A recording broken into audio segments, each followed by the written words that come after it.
Ысык Көл облусунун Түп районуна караштуу Ичке Суу айылынын кичинекей тургуну 7 кыздын кенжеси Жекшенбектин эркеси Тунук деген кызыбызды 1 март туулган күнү менен 12 жашка толуш менен куттуктайбыз. Кызыктуу болуп ар күнүң кылымдап өмүр сүр кызым. Жакшылык жандап ай күнүң жаркылдап жайнап жүр кызым. Ден соолукта жадырап аман эсен бол кызым. Байырлап ырысы ынтымак бактылуу болжан кызым. Сага кең келечек, бактылуу балалык, узун өмүр каалайбыз. Ар дайым ыймандуу бол кызым деп ата-энең бир туугандарын куттукташат. Ай кызым, ай кызым мени жүрө берген көңүлдө, жүрөгүмдө биле бергени.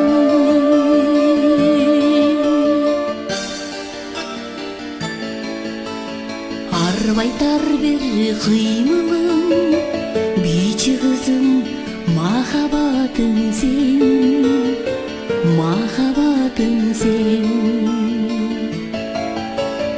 Айдан түшкөн ай кызым, тазим кылам чырайыңа мен. Жайкалган өрмөлүңдөн көзүңдөн мөлтүрөгөн өткүр жаштык өмүргө сүйүү берген, жүрө берген көңүлдө жүрөгүн